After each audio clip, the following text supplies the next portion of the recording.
तो दोस्तों टाटा कॉपी ने अपने क्वार्टर वन के नंबर को डिस्क्लोज कर दिया है। तो चलिए देखते हैं क्या है क्वार्टर वन के नंबर्स के अंदर, क्योंकि नंबर्स देखने में तो मिक्स टाइप के लग रहे हैं। कैसे क्या है चलिए देख लेते हैं। टाटा उसके लाख्स में दिया हुआ, मैं आपको ग्रोस में कन्वर्ट करके समझाता हूँ कैसे क्या हुआ है। पिछले क्वार्टर की बात करें तो पिछले क्वार्टर में 723 करोड़ कंपनी ने रेवेन्यू के तौर पर जनरेट किए थे, मतलब ऑपरेशन के थ्रू जनरेट किए थे कंपनी ने।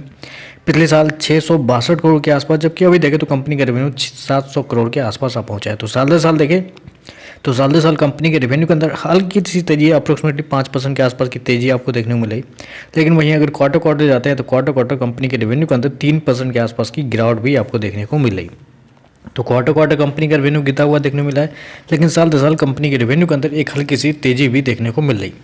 चलिए खर्चे क्या है वो देख लेते हैं। पिछले क्वार्टर की बात करें 660 करोड़ खर्च किए थे, पिछले साल 577 करोड़। अभी देखें तो कंपनी खर्चे 626 करोड़ के आसपास आपको देखने को मिल रहे हैं। तो यहाँ पे एक अच्छी चीज़ कंपनी ने की है कि क्वार्टर कंपनी का जो रेवेन्यू गिरा है तो वो चलिए कोई बात नहीं गिर गया, लेकिन कंपनी ने यहाँ पे खर्चे को बहुत हद तक कंट्रोल किया, जो कि यहाँ पे बहुत सरप्राइज है मेरे हिसाब से मार्केट के लिए और कंपनी के लिए। चलिए कंपनी का नेट प्रॉफिट क्या निकल के आता है वो देख लेते हैं।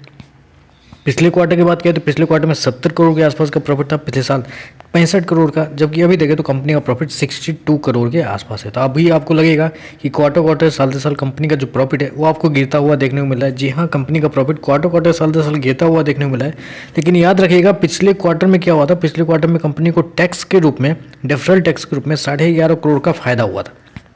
उस वजह से कंपनी का जो प्रॉफिट है वो पिछले क्वार्टर से इस क्वार्टर में आपको कम लग रहा है, क्योंकि अगर उससे पहले का ऑपरेटिंग प्रॉफिट अगर देखा जाए तो पिछले क्वार्टर में कंपनी अप्रोक्सीमेटली 76 करोड़ के प्रॉफिट में थी, पिछले साल 87 करोड़ का, अभी देखें तो 82 करोड़ का है। तो यहाँ पे ऑपरेटिंग प्रॉफिट में कंपनी पिछले क्वार्टर से बेहतर है और पिछले साल से कमजोर है।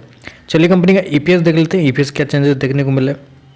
पिछले क्वार्टर में 2.61, पिछले साल 2.41, अभी देखें तो 2.54 के आसपास है।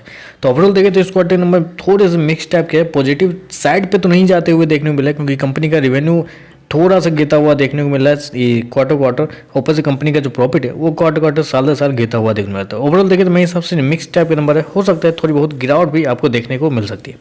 तो बस आज के लिए बस इतना ही। वीडियो पसंद आए तो लाइक कीजिएगा, साथ में साथ चैनल को सब्सक्राइब जरूर कीजिएगा। धन्यवाद।